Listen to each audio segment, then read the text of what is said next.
just don't know. I don't know. I'm looking, yeah. Marc, Clarke, that's classic. I love it.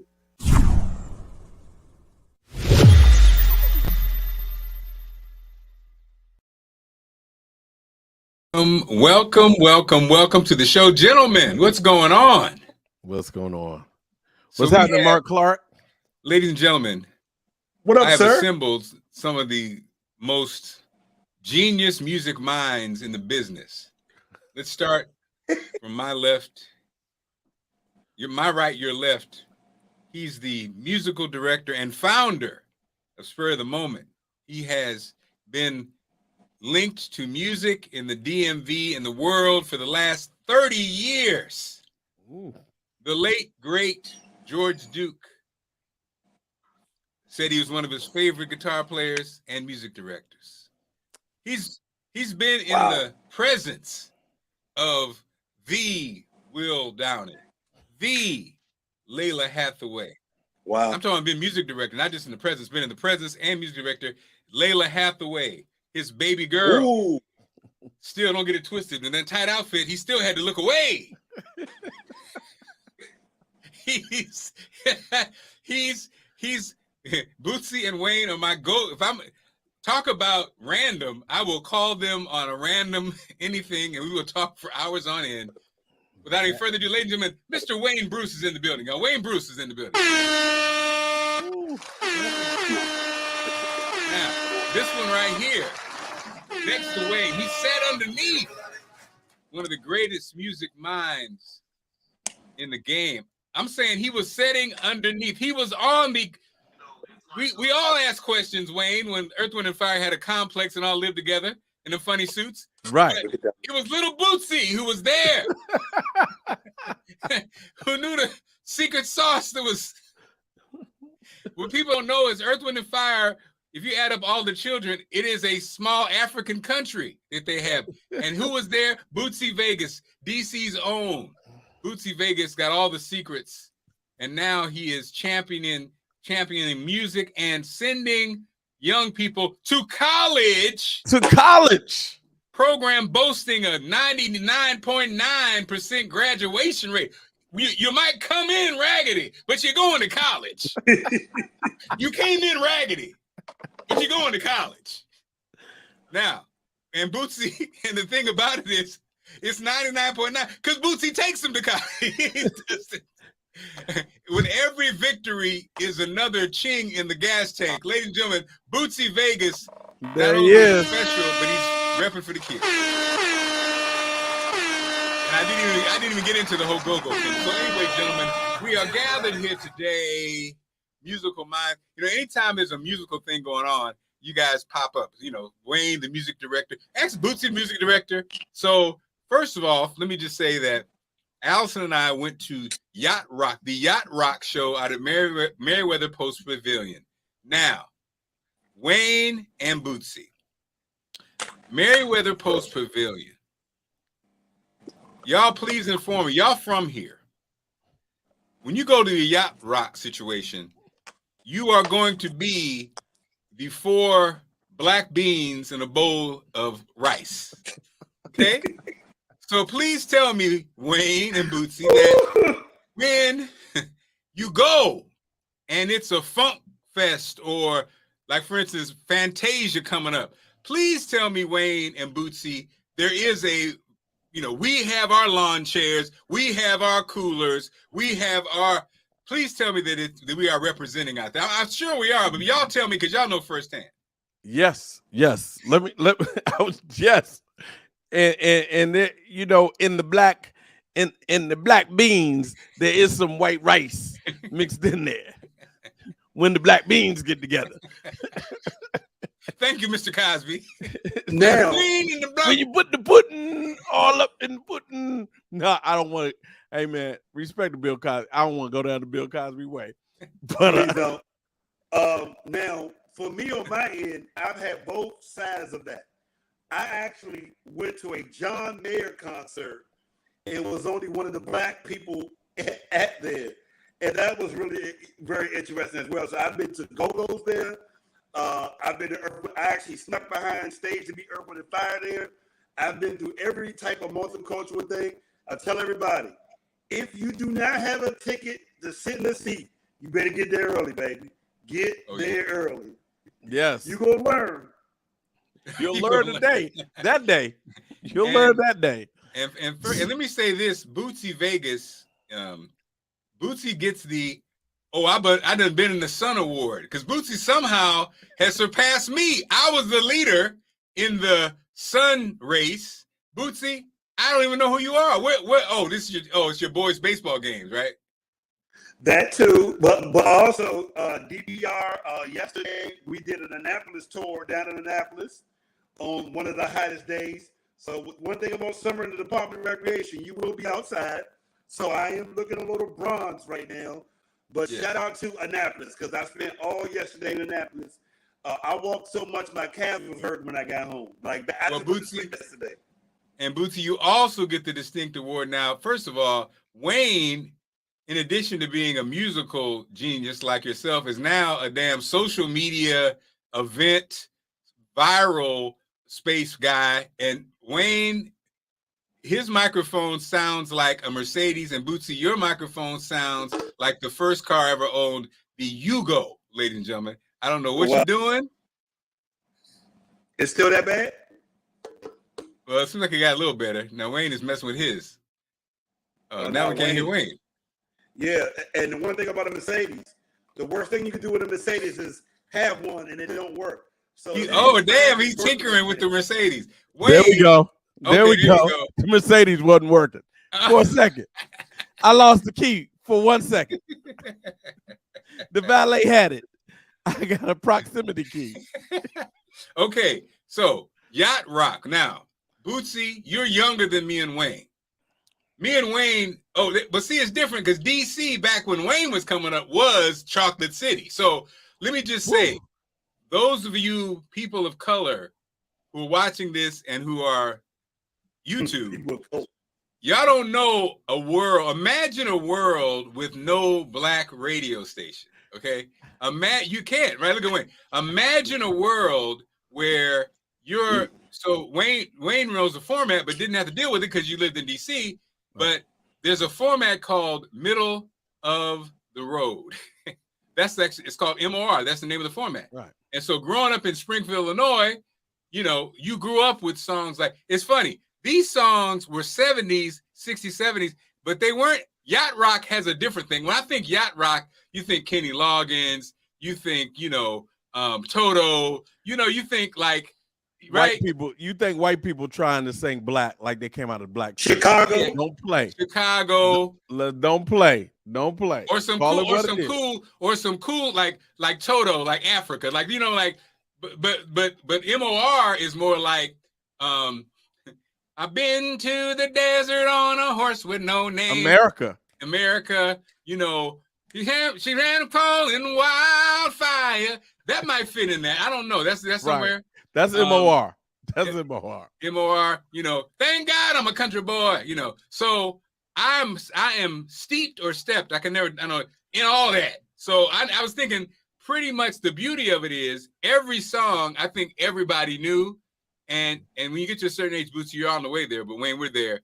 When you got a little, you got coolers, you got drinks, you got sandwiches, and wait a minute, you can't give women the assignment. The lady next door, well, I say next door, sitting next to us, it was the girls' night out, y'all. She had a girl, they had, in addition to all the food in the world, which there's no way they could eat it, they were like, happy birthday. They rolled out with a birthday cake with candles.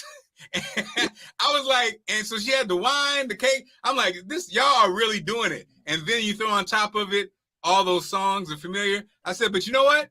It's a pretty nice life to do that, Mm-hmm. And so I guess it's the same thing though when you go to Earth, Wind, and Fire concert. It's the same thing when you go to Essence Festival. It's like Essence Festival on grass, I guess. Right. On grass. Without the slide. And without Frankie Beverly struggling to get through that damn song. Woo. Which I put this before. Hey, don't do Frankie like that. I told Bootsy this before, Wayne, but you guys are music directors. I just saw Raheem Devon. I said, wouldn't it be great if they went ahead and added Raheem on. He covers some of the stuff. You know, Frankie's still there, but he's like, you know what I mean, adding a little something, because after a while, you can only. It's taboo to say in our community. It's a taboo thing. You can't talk about Frankie. Thank you, Wayne. I can't even, out of love, I can't even talk about him. You know what? You're absolutely right, because you know what makes it worse? And let me just take it back. I actually know, you know him probably, Wayne, forever, Joe, his manager. Right. I worked in Huntsville, Alabama, and so Joe, his manager, had a chicken place, but this was the time. So here's the scene. We're at the chicken place, and then the studio is not far behind. And Joe, I can't think of Joe's last name right now, but Joe's like, we got one, right? And you know, it's already Frankie Beverly. What more does Frankie have to do? I mean, we got one. You're like, okay, but what could it be? And then it came on. Silky, silky sauce. It was like, oh, snap. But anyway. Is it Joe King? Is that my man? Joe, that's not Joe. It's close, though. It's like that. It's close to that. Yeah, Joe, something like that. Yeah. But anyway, so I take it back. I'm saying it with love. But anyway, I mean, it's guys, taboo. I can't. I still get paid by going on the road. I can't talk about Frankie. And this is the Frankie Beverly capital of the world. You don't never say nothing bad about that man in the DMV. Don't do it, bro. You know, the crazy part about that is they recorded their live records in New Orleans, right? But they really should have done a live record when he was really at his peak in Washington, D.C. Because literally, Mark, he could come here 7 days a week. He could have played sold out Constitution Hall. No question. Without a question. Wow. I mean, I watched him sell out Constitution Hall 3 days in a row and come back like less than 90 days. Guess what I watched him do? I watched him sell it out 3 days in a row. And the last night, he was keeping it go-go influence, having congos going between the songs. Like, I watched him kind of like infuse go-go a little bit, where he would like ride the groove and the beat a little bit, and then play the next song on the piano and stop. It was like engaging the crowd. You do not mess with Frankie in this area, bro. Mark, don't do that. Okay, let me be clear. Let me take all the Frankie Beverly thing back. Yeah, because I love Frankie Beverly. I'm just saying we all love him. And so I didn't mean it for meanness. I meant it for, you know, because Raheem's range is right there too. Like it would be a great combination, right? Right. So Raheem. But again, let me Frankie, if you're watching this with the rest of our 1.5 million wannabe, one day it'll be happening. That right now it's not there yet. Viewers, Frankie, I love you. And brother, you keep doing what you're doing, because I'm gonna pay to see you every time anyway. You know, it's incredible. I watched the Essence Fest this year online. I mean on Hulu. Can we say Hulu on here? I'm sorry, I didn't say anything on here, Ryan. We watched. I watched it on Hulu both days. Did you see it, Boosie? Yes, I did. So they broadcast live, which is or close to live. It was within like an hour or so. Right. Yeah. And it was amazing, and they should have done that years ago. It's crazy. They got some bugs to work out with it. You know, the sound wasn't great this time around. It took them a minute to get it going. They took them a minute to get it going. They started late. They had some acts that might not needed to be on TV, or something that needed to be on TV. Like they showed what's the two girls? What's two little girls rapping? Something girls. Oh, the City Girls. Come on, Bootsy. Huh? City Girls. City Girls. Yeah, City Girls. Yep, City Girls. City Girls. It was a City Girl. That joint was city porn. It was a little risque to be on at the time. It was on. It was a little risque. But let me say this: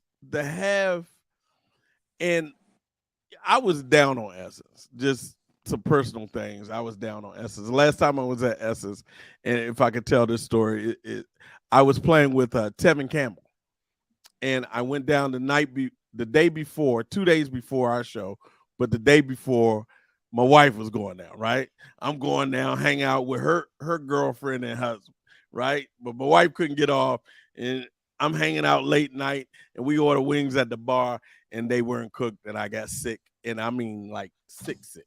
Oh no! Like sick, salmonella sick. Oh wow! And the next night was who? Prince. So I make it through the day, and I get into the building. Where are my tickets? Center, row 3. What? Behind me is the mayor of New Orleans. Behind 2 rows behind me is my man with the Where's the Ascots, or Roland Martin. Sherry Shepherd, 2 rows behind me. I'm row 3. My boys are playing with Prince, Marcus Anderson, all those cats. And Chic opens the show, Nile Rodgers. I'm good through the first 20 minutes of Chic. Oh no. I started getting the chill, the shakes. By the end of Chic, I was in the sick bay. Oh, damn. My wife says, the stage goes dark, but I'm in sick bay. She says, stay right here. I'll be back. They'll take care of you. You have a TV to watch the show. She went and watched Prince perform. What did he do? 2 hours, Boosie?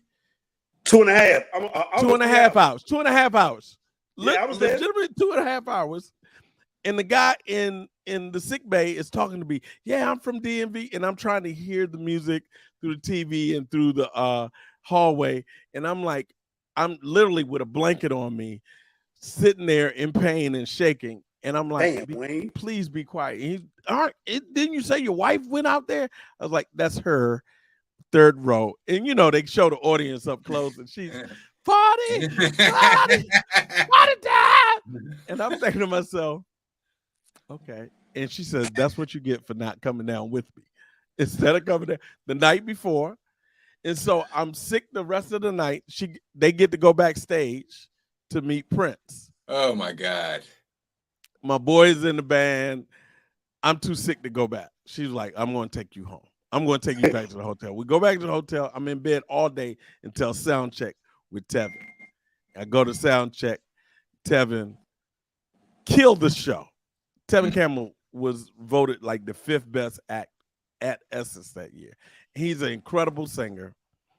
And I didn't get a chance to hang out with Prince, but let me now Wayne, that's the worst story.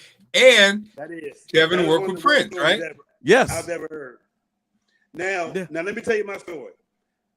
My Essence, probably the greatest 3 experiences I've ever had in my entire life of living and doing music was working with Earth, Wind & Fire when they played there.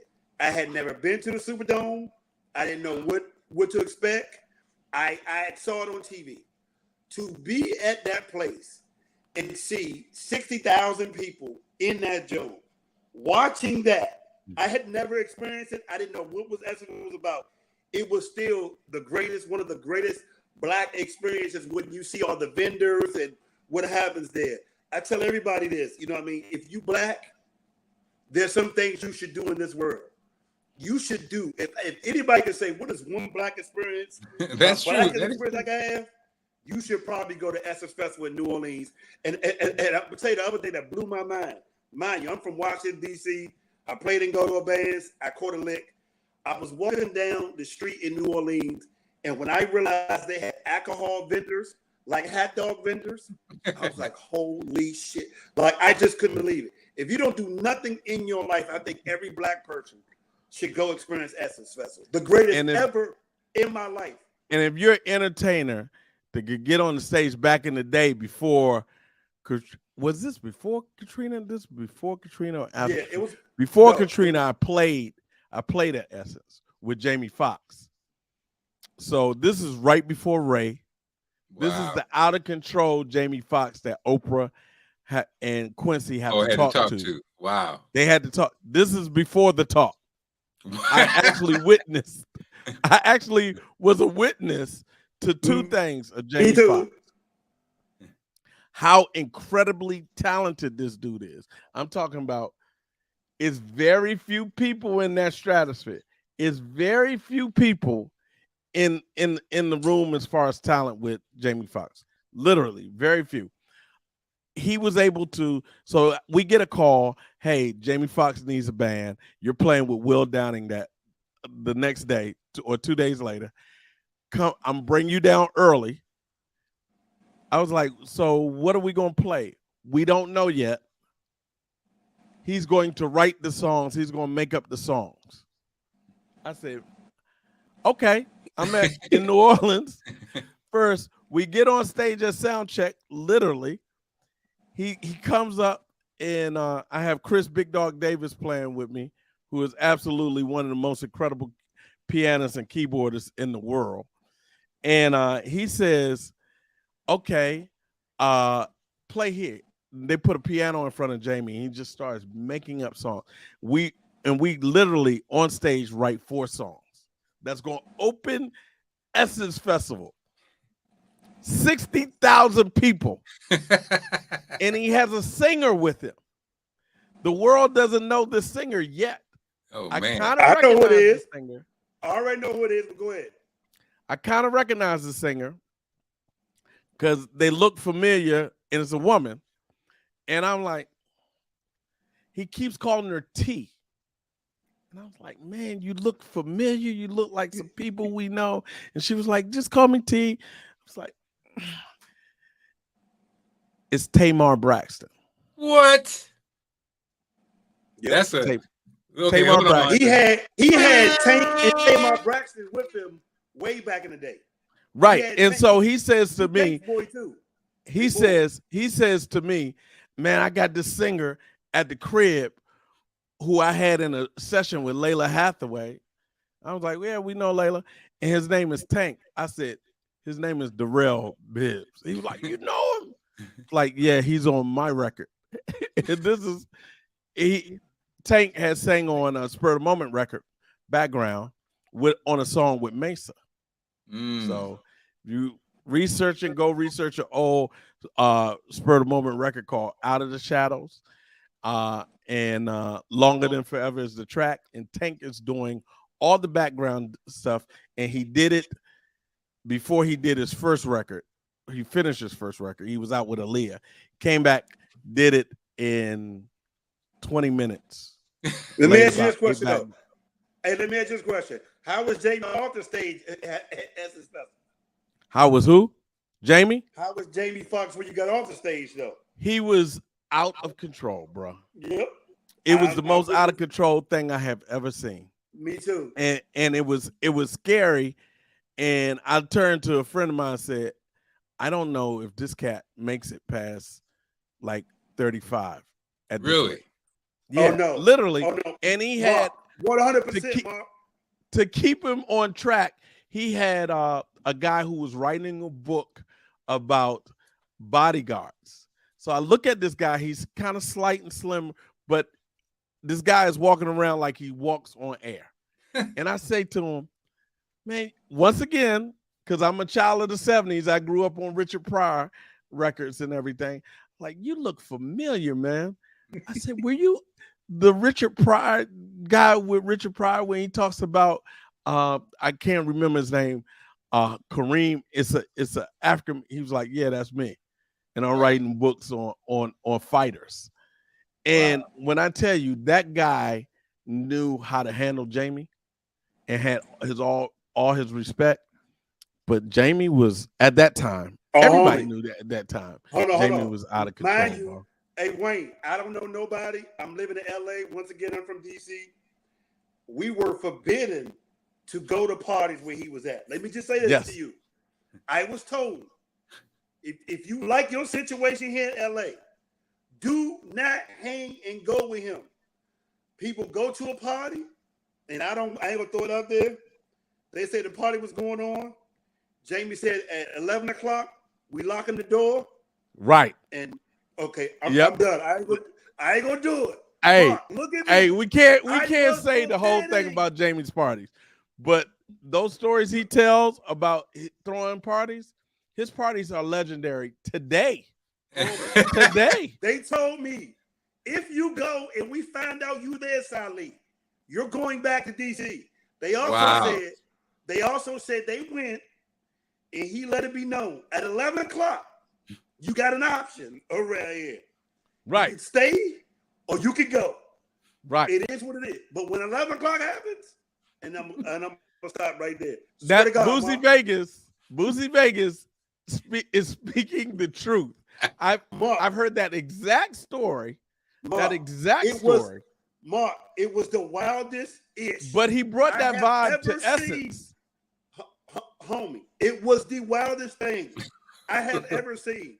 Look, this was when I had to make a decision of, am I going to stay in LA and crash out, or am I going home?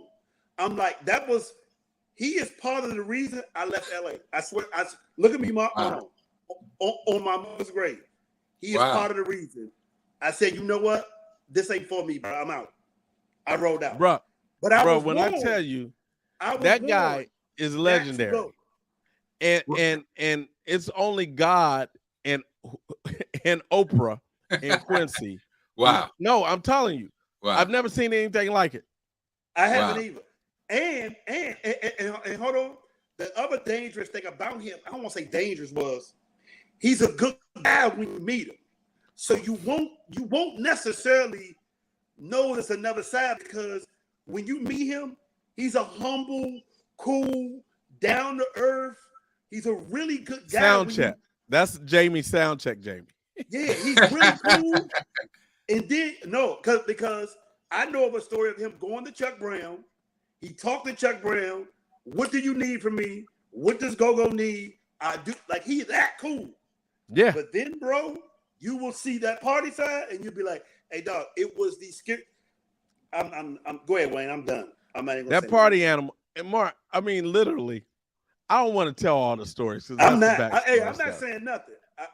But let me tell you this. And I wish the brother's name could come to mind, because this was when Jamie left Ray, because he's telling us about Ray. Ray's not out. He's like, I just made this Ray Charles movie. I'm bad at. He's saying I'm bad as hell in it. Blah, blah, blah. And I'm this, that, and the other. And I'm this, that, and the other. And he said, I have to gain weight, which is why the guy was with him, the trainer bodyguard, to do Monster. He was going to do the movie Monster about the brother who started the gangs. Right. And when I tell you, man, that 24 hours for us, it was a little bit more like 36. We waited till Will got there, and the next day, his parties were on at the Orleans Hotel, or whatever that hotel with the balcony is. You know that one down there. Oh, wait a minute, Boots, your mic. Your mic is gone, Boots. We can't hear you, Boots. We can't hear you. But we know. We understand. But Mark is like, get your stuff together. We'll come back. No, but that's so crazy. Wait, so Wayne, the LA, two things. Number one, I'm just curious because you actually have played with all these cats. Mm-hmm. In my experience, so I played in bands in high school and college, right. And so in my experience, Bootsy's back. Bootsy? Yes, sir. Guess who's back? My man. So Bootsy and Wayne, in my experience, I want you to chime in. So I'm 56. In my experience, playing in the band scenario, I can honestly say I ain't never met nobody, no musician from New Orleans who was not special. Has that been your experience, guys? Absolutely. Absolutely. Well, first of all, I ain't never met no women or men who don't eat well, who don't party and drink, but then also musically, they've always just been special. And the funny part is, for me, and I guess you guys are go-go DC. The funny part is, I think I play mostly with drummers, and the part that cracked me up is most of the time they didn't even have their set or whatever. They just was like, show up and kill it, and then It always be like, but it always also be something going on. You know how ain't really a practice right. Also got some warrants. It was always something. It was never like, except now the ones who went to that one musical school is a little different. They seem like they were like more like, I guess because they were like in a sense almost like a pro school. Not St. Aug, but the other one. I can't think of it, but in New Orleans. But in your experience, so the New Orleans musician thing, you find that to be true? Yeah, for me, yeah, I do. I mean, I think, and let me say this, which is the shout out to Go-Go. Like Zydeco and the New Orleans jazz thing and Go-Go have what in common? African roots. Yeah. And the drum is predominant in those music, and the beat and the groove. And it's really the cousins, as I see it. You know, they're cousins that Mother Africa birth, you know. So but as far as their musicianship, man, people in that region.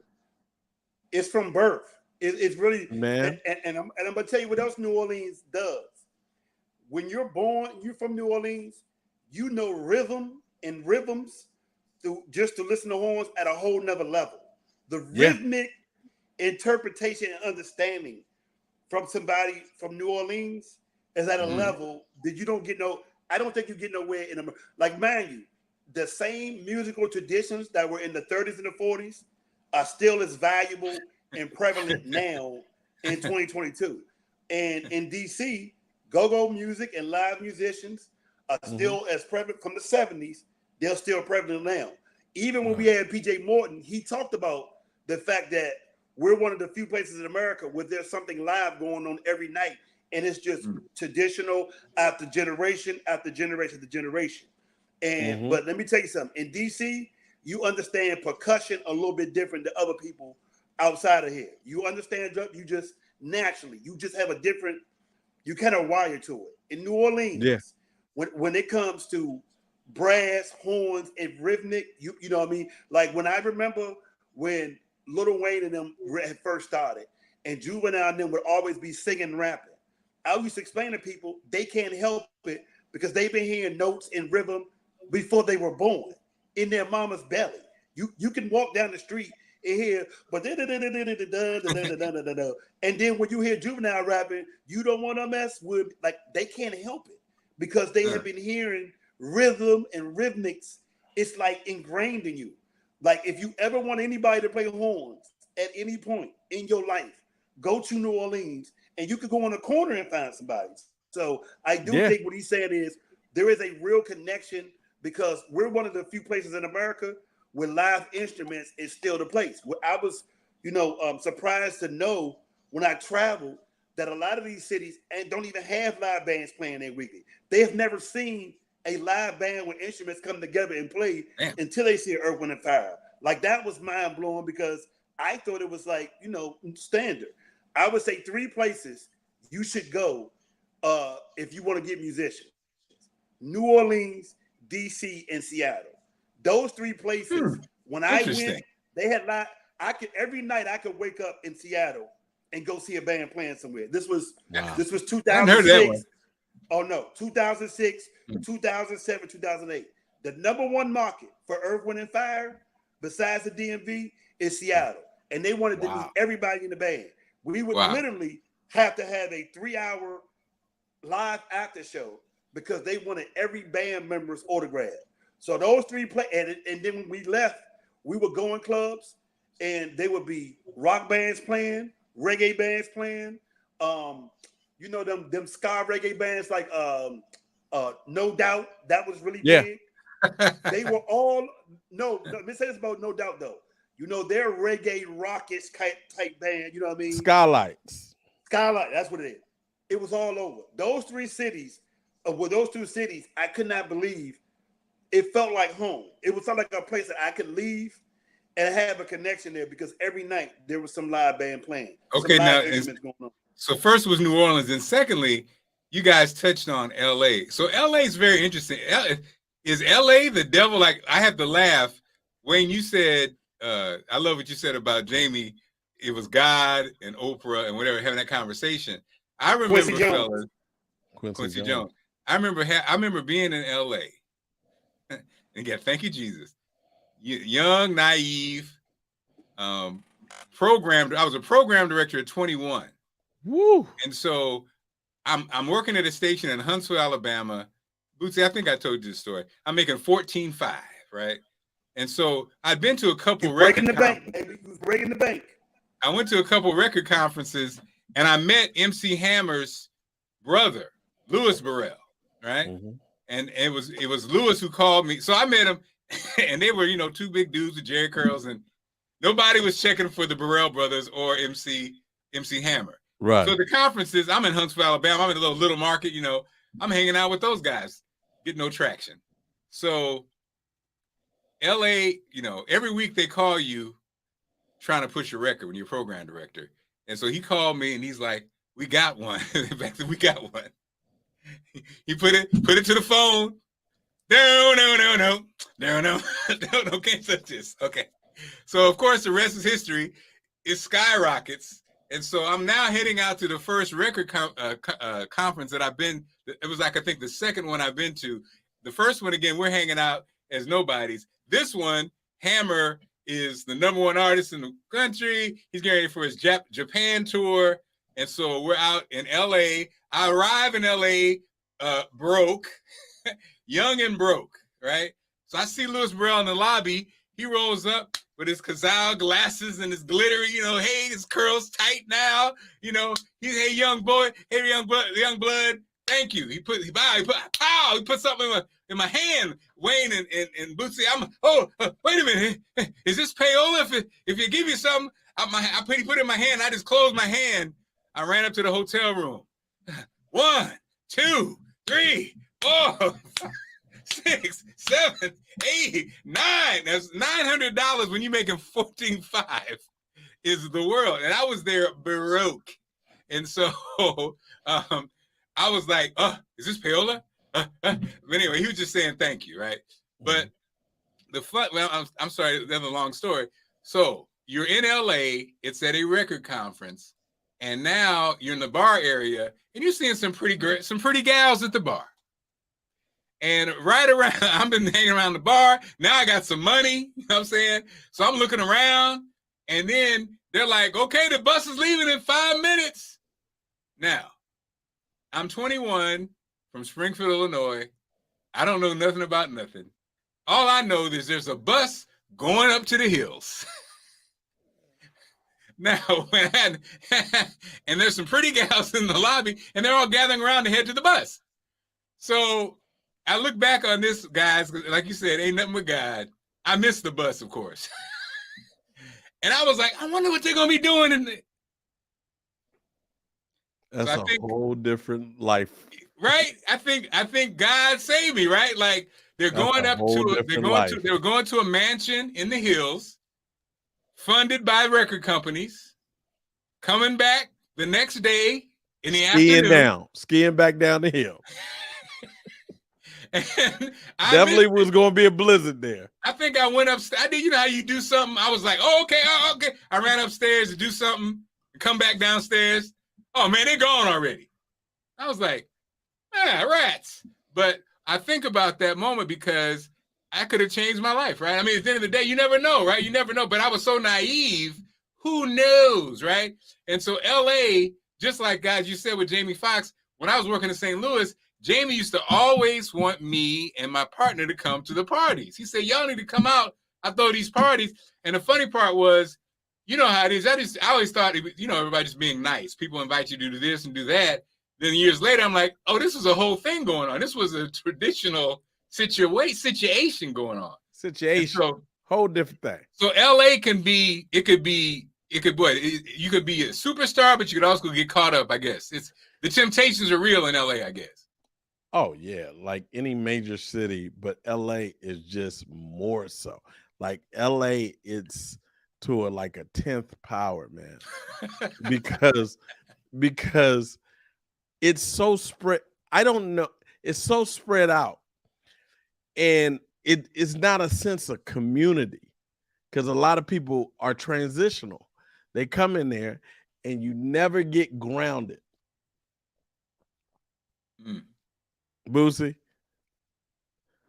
Lord Jesus, Bootsy. That mic. I think it might be it's a Wi-Fi. You at home?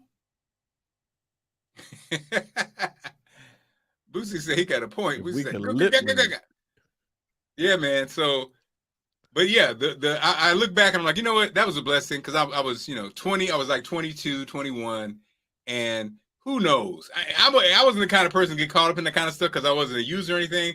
But I just look back and that kind of stuff happens for a reason, right? Yeah. Just like right after I got that money, and again, I think we all are lucky. I think all of us are kind of, because Wayne, I know I know we've all had our challenges, right? And I think we all, for whatever reason, God has watched us and looked out for us. And so, so that happened with Louis Burrell. And again, I'm so naive. I'm thinking, is it payola to accept money from a record label? It is if they're asking you to do something, right? Right. So the funny part is just how the universe works. I go to the room with that $900. I come downstairs, and I'm paranoid. And one of this older, there was a conference. There was a Jack the Rapper. You guys remember Jack the Rapper? The conference. Yeah. Okay. You remember Jack the Rapper? So who was always with Jack was Rocky Grossi, right? Jack and Rocky were contemporaries, and they all retired to Florida. And Rocky was a record rep, and he'd always sing grapefruits. He'd always sing grapefruits and oranges, and he was like the old guy that. And so I'm coming down the steps, and he stops me, and it's funny because I was paranoid, right? So he comes up, he goes, "Hey kid," I'm like, I'm paranoid. He said, "Hey kid," he said, "Look, all you have in this business is your reputation." And in my mind, I'm thinking, why is he talking to me right now? He's like, "Look, if these guys want to take you to dinner, whatever, but leave it at that, right? Just leave it at that." That's a God wink. Right. It was funny because that's the God wink. I was going, now that I had money, I was in LA, I was going to get a tattoo, and I was going to whatever. And he said, "What are you doing?" I said, I'm thinking I'm going to get a tattoo. He said, "Get a tattoo? Why would you do that? Why would you destroy your body?" Then he went into the thing about don't accept anything, whatever. And I was just like, dude, so guys, I swear, 15 years later, I'm reading a book about Frankie Crocker. Frankie Crocker went to jail for payola. Right. Guess who the record rep was? It Rocky Grossi. The God wink, right? That's a God. That's a God wink. I wasn't even, I'm not thinking like that, but in those kind of moments, I'm sure y'all have too. These moments, boom, just throughout the life, man, you just be like, what is going on? But hey, that's why I think if you're open to it, you get it. But some people aren't open to it, I guess. Bootsy, we can't hear you. No. Are you unmuted? Let's see. Hold on. Let's see. Now talk. Click off and click back on, brother. We'll be right here. So, Mr. Wayne, of course, I thought about you in my new job at Fox 45 in Baltimore, Maryland.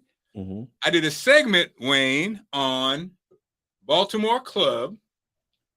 You back, Bootsy? Yes, sir. Can you guys hear me? There we go. Yes. So, yes. So I just think what your thing is, like Wayne, we're good at taking the signs of danger. We kind of can sense it, and we act on the signs. The thing is, when you got that voice and you kind of know this don't feel right, and you should just go the other way. A lot of times people test the waters. They try to, go the other way. Like you got to have a sense of danger, and you got to have a sense of knowing something ain't right and just roll out. Like that's one thing I've mastered. We talked about it before, Mark, of getting out of the way. I'm cool with a lot of people, but I know when to venture off and, keep it. And I think what your story is, you responded to the signs that you was given. Man, yeah. And I mean, what a blessing, man. Yeah. And in life, and it's happened, like you said, time and time there is an energy you can feel when it's time. It's right. like, I remember, like, we look back on, you look at hip hop. To me, And a lot of times there's violations. I think it's almost like universal violations. Like I never forget when first time I heard the Tupac song go in about faith. You talking about somebody's a wife on record. Consciously, I was just like, that's never good, right? That's never good. That's never good. Never good. Leave people's family out. I actually did not take it that way, but you didn't. Well, at the time, I thought they really tried to shoot and kill him. So in my mind, I was thinking, wow, if they shot at him and missed, obviously years later we realized they wasn't the ones that did it. But at the time, I was like, wow, like that's a good way to get back at your enemies. You know what I mean? So, but I guess I was young. I was young at the time. Yeah. Well, yeah. Go ahead, Mark. You go ahead. No, you go ahead. No, I was just thinking your show. So I was just thinking at that time, like, because I'm a little older than them, just why would somebody, the idea of shooting somebody up at a recording studio or robbing somebody, I couldn't fathom it, because as an artist, I know the ultimate goal to go to a recording studio is to record. It was only after Tupac that I started saying, okay, in my head, that's why so many cameras around at any recording studio. You look at any recording studio, because you need to be safe to lock yourself in to really create. There was so much chaos going on. Yeah. Like, what better way to get somebody when they're not thinking about it is while they create, which is, to me, just the foul ball of foul balls. Well, and the irony, I think, of the Tupac Biggie thing is, now we have more information. I think we all kind of, so Tupac and Biggie, ironically, as we see in rap a lot, aren't necessarily who they portray themselves to be, right? But so you had a Biggie who really was raised by, he lived a nice lifestyle from a standpoint. His mother, Jamaican, spent summers in Jamaica with the family. She's a single mom, but she provided a great education to him. You happen to live in New York and all the stuff that comes with New York, but you knew better. You weren't, Christmas didn't miss you. In fact, I think it was Jehovah's Witnesses. And his thing with Pac was, when Pac started messing with that crowd, real gangsters, real killers, he was basically, gave him a heads up, like, dude, don't mess with them. Like, you know what I mean? Like, a Haitian Jack and them kind of dudes, you do not want to mess with these dudes. Like, that's kind of like how it works.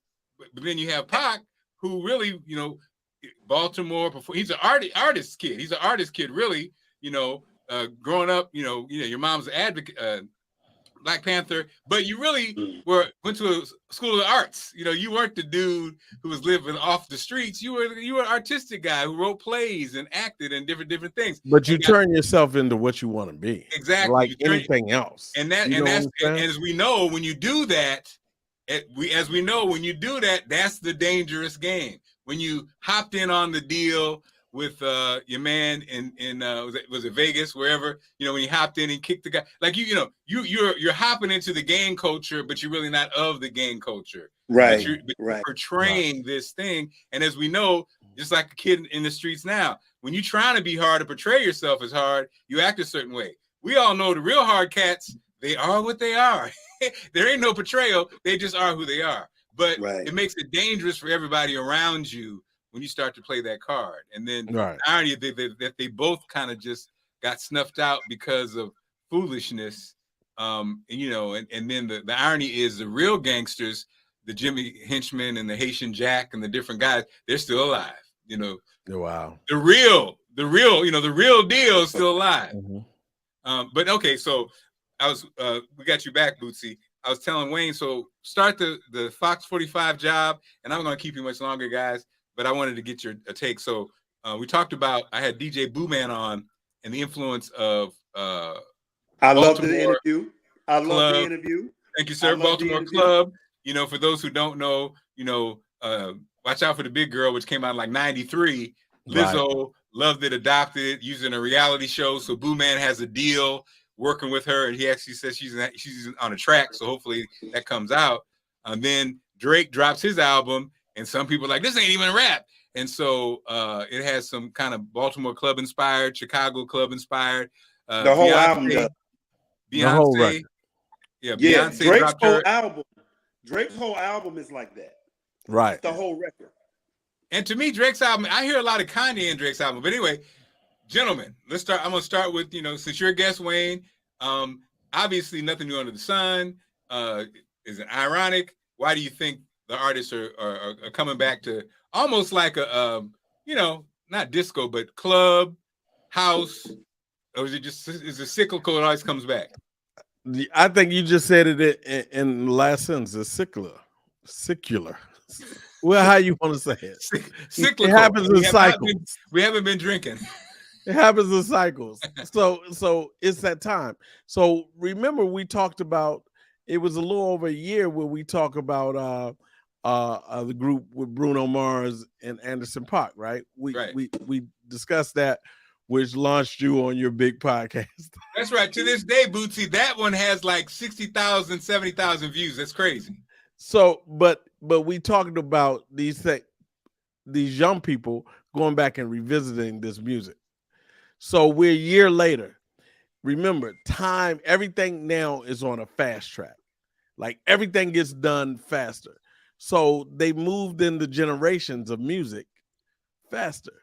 Now they're up at the house, the Baltimore, where Detroit and Baltimore kind of dominated the clubs. Maybe didn't dominate the charts, but definitely dominated the club scene, right? And if you weren't from those really three cities, Detroit, Baltimore, and New York, if you weren't in Chicago, four. If you weren't from those cities, you didn't hear it all the time. So now Beyonce says, wow. And Drake says, wow, let's take some interpolations. Look up that word because it's cheaper than taking the actual track. And let's do an interpolation of the track, or even go sample the track. You add in some New Orleans with that Big Frida kind of thing. Woo! You add in that, and it's almost Miami. Then you think, oh, it's Miami. That music, or it's EDM, which is whitewashing house music. I'm just saying, electronic dance music, 100%, the whitewash of house music, and you get it. So, if you take Anderson .Paak and them, that's like 76, and then only less than 9 years later, I mean, house is popular.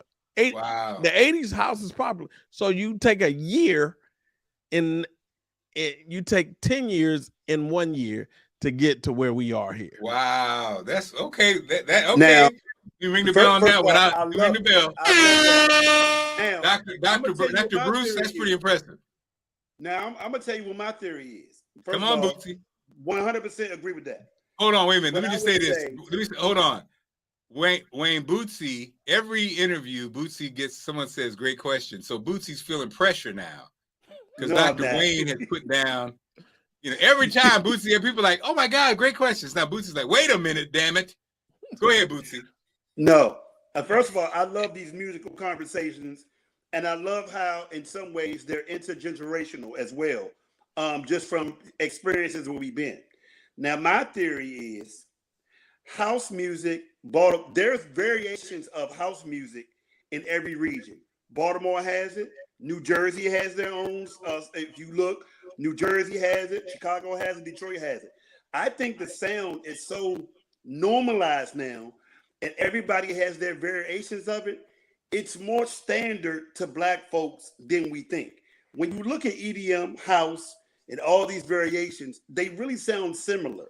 So I don't think it's big of a risk as people may think, because it is now mind you, the number one DJs in the world are all EDM DJs. They make the most money. That's first thing. Number two, there are more new stations devoted to EDM than ever. That is like really happening now. They're fledgling EDM stations. So I think that sound and that vibe is normalized now. So to me, it would make sense because there's always going to be a club where them DJs playing that, where they do 2 hours of the same thing, where you can now fit yourself in. So I just think they're capitalizing on the new norm in what music is. Because be clear, yeah, I know this for a while. Everybody had an EDM remix.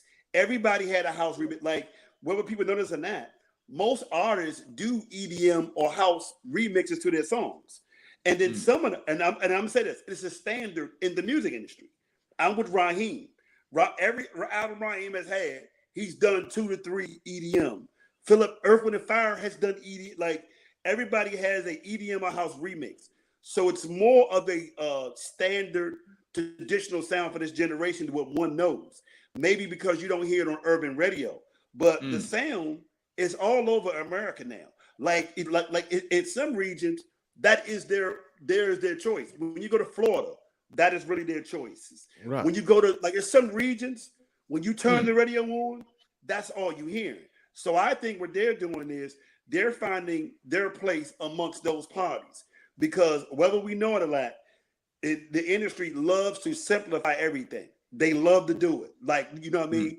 And I just think it's more normal than what we give it credit for. And that is where we're going. That is the standard. And whether you guys notice it or not, the top 5, if you look at the top 10 DJs that gross money, they're all EDM. Oh yeah, that's true. That's been the case. And it's that's a fact, bro. First, let me just say, you guys have brought it. I'm glad that we now, with the podcast, Wayne, there's an audio version. I'll send you a link, and there's a video version, and it basically is up a week. I'm glad, because I want everybody to see this. You guys have put your foot in this doggone show. The thought leaders in the game. You're not getting this anywhere else. No, are we on some? No, we're not on some BS. We're on some legitimate information. Right. So we'll wrap with this, because Bootsy, you work with young people all the time. As you know, Wayne, I got these kids, they're 20, 21, and 18. And then, Wayne, you are the musical guru. So this came up. 2 things. We talk about artistry, and we talk about art.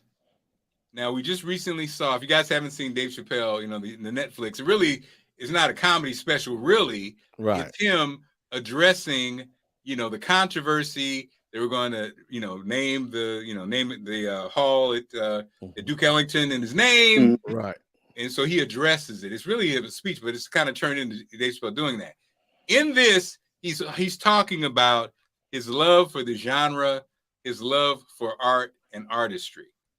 And Bootsy, with my kids, and I'm sure with your young people, Wayne, and even grown-ups, it's hard to have.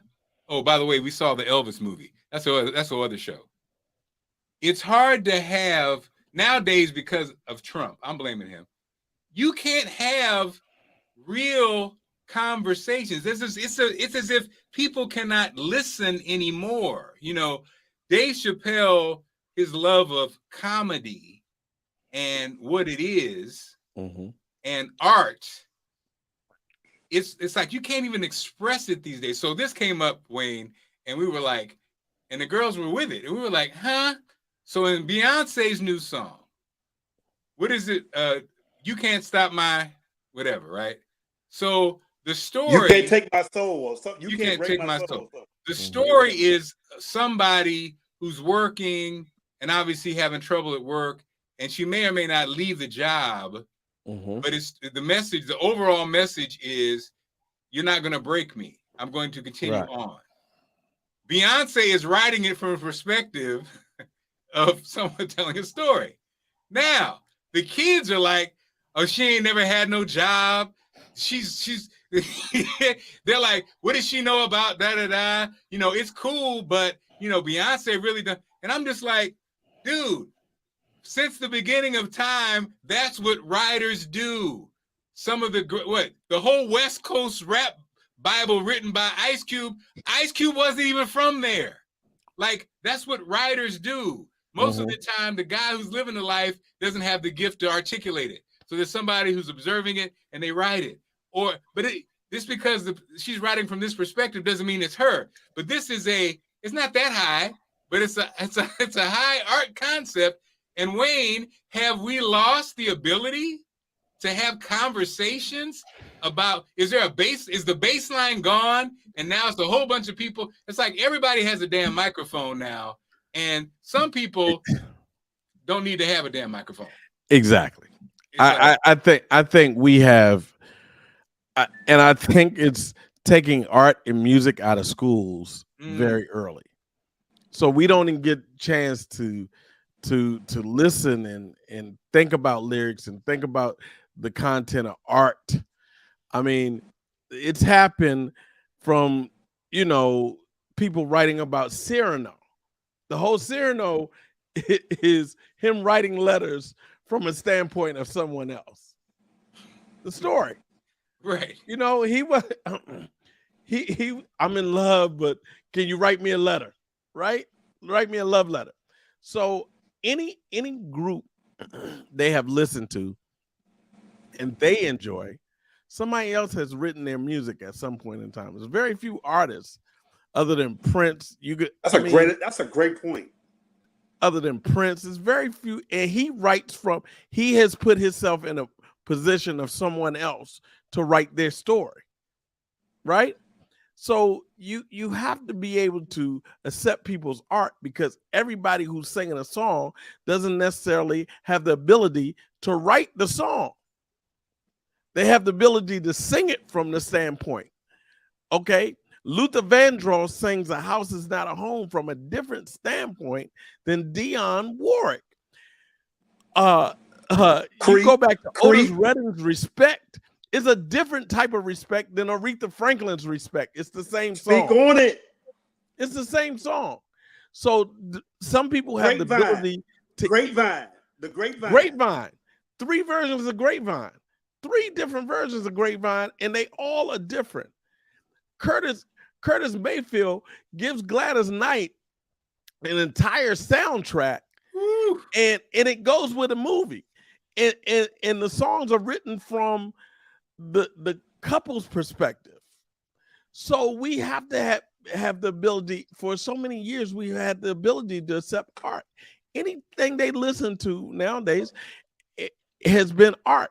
So for them to say, well, Beyonce ain't had no, how can she sing this from a, look, you wasn't saying that when Put My Freakum Dress On. You wasn't saying that. You were dancing to it. Right? You wasn't saying that. All the single ladies. All the single ladies. I was singing that song. Beyonce was married when she was talking about all the single ladies. She was married. And it's like, and now, the Chappelle and Bootsy, of course, we got to come back to you. And like with comedy, like with Chappelle, it's the whole formula of comedy is you're saying things you're not supposed to say.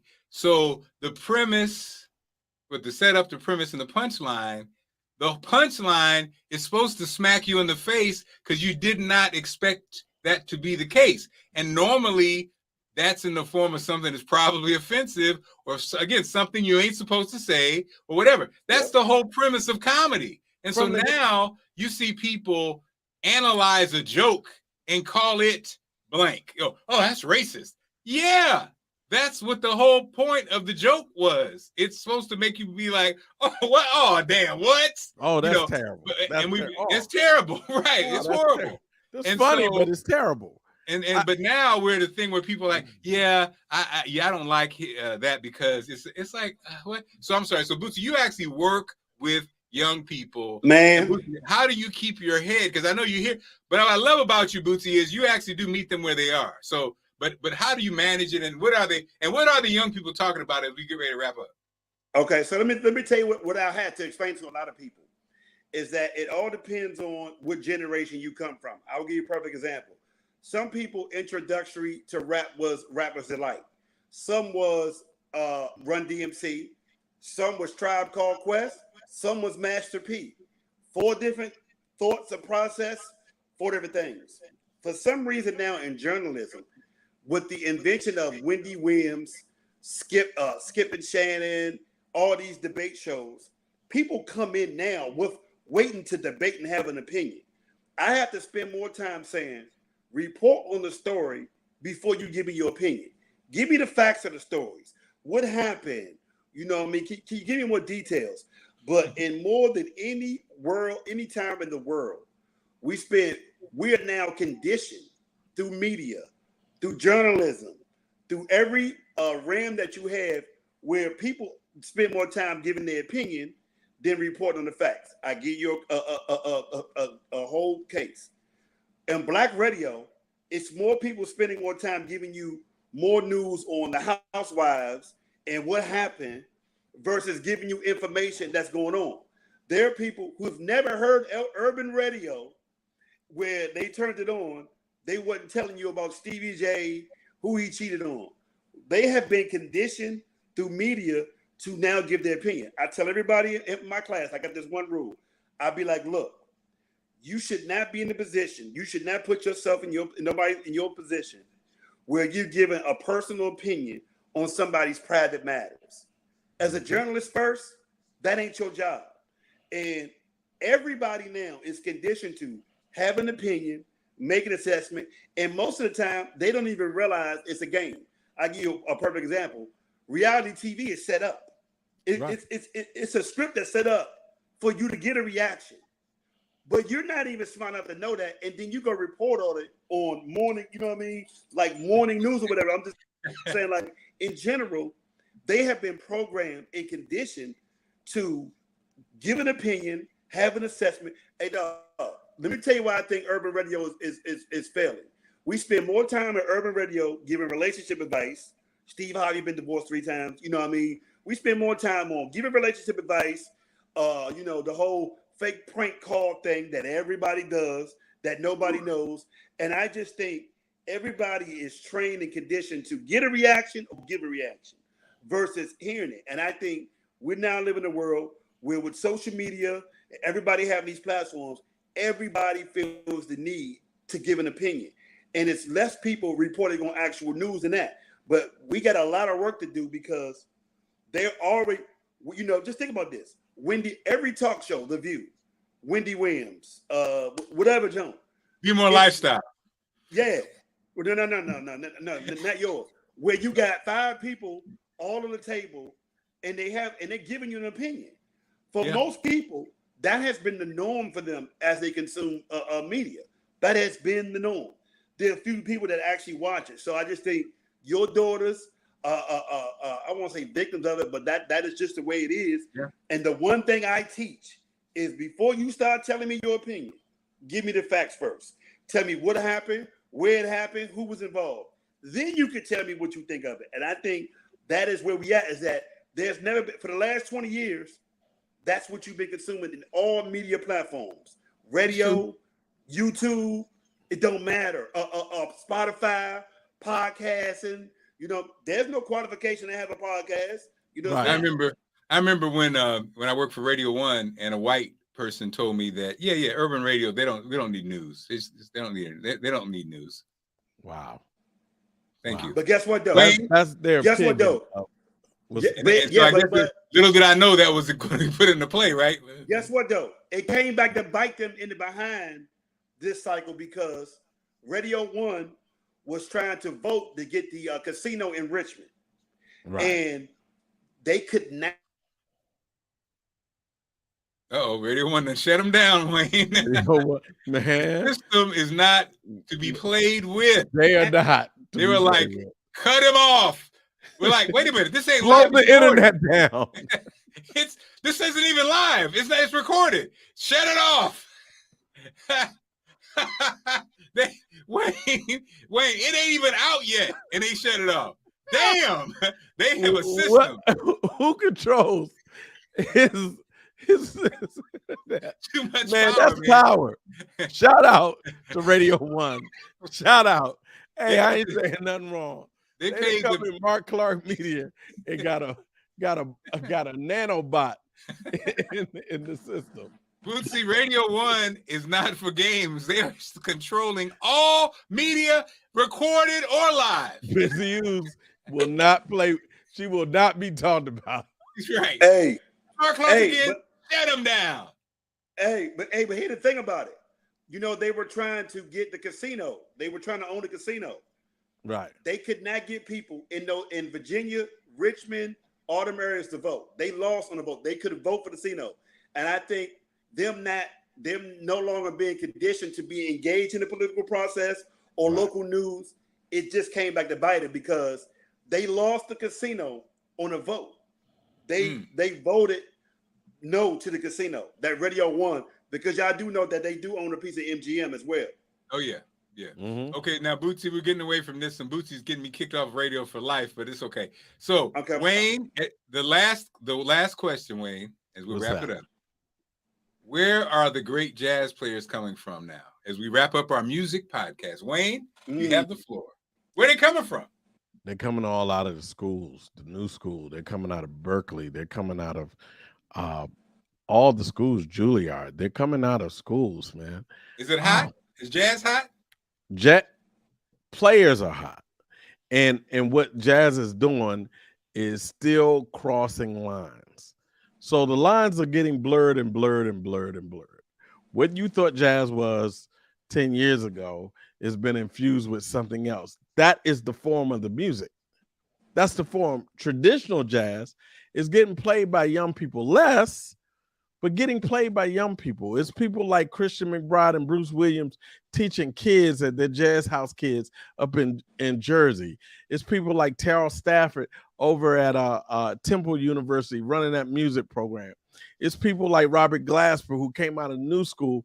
I think he was in New School in New York, infusing hip hop and being refusing to call himself a jazz player. It's teachers up at Berkeley, you know, teaching the skill, you know. Esperanza Spalding. It's young people all over, man. The music is there. What we don't have anymore for that music is the platforms. The platforms are gone for broadcast. So it effectively is trying to close another door on what? On music that was created and played and listened to primarily by us. In Europe, jazz is alive, man. Jazz is alive in Europe. Montreux is going on now. Wow. North Sea was going on last week. Yep. I mean, it's what we've been conditioned to listen and look out for. I'm not going to say it. Different festivals that aren't catering to that music. But don't let that music, that music still has a place. But like everything else, Buddy Bolden and Louis Armstrong didn't sound like Buddy Bolden, although he came from that band.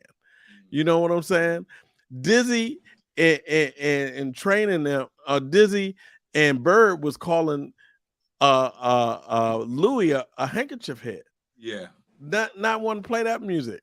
It goes from Dizzy and Bird to, Jerry Mulligan and those cats saying, we want to cool, we want to smooth, we want to smooth bop.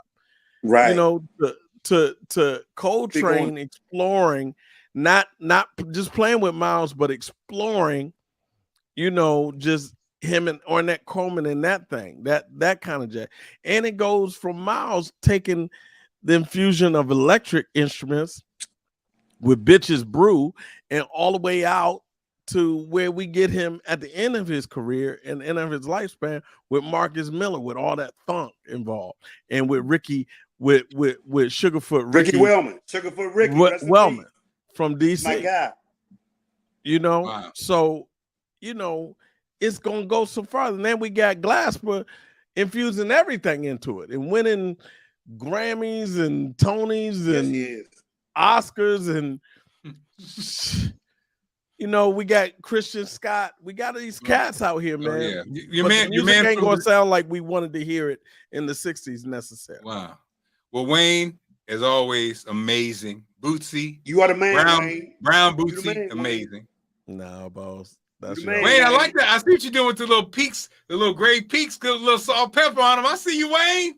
You know, I got the little Spider-Man. Wayne. Peter Parker. All right, y'all. Well, look, thank you so much. If you're watching this for the first time, thank you so much. Again, I hate to say we bring Wayne on to drive up the numbers. Every time Wayne's on, we get these numbers. So that's awesome. Again, every Wednesday we drop a brand new episode. You never know who we'll talk to. Bootsy Vegas, thank you, my friend. Any parting words as we wrap up? No, man. I love having you, bro. You amazing. Radio 1 once again. Thank you. Thank you, brother. Thank you, Marc and Bootsy, brother. All right, y'all. Be good. Wayne, hug that lovely wife for us, all right?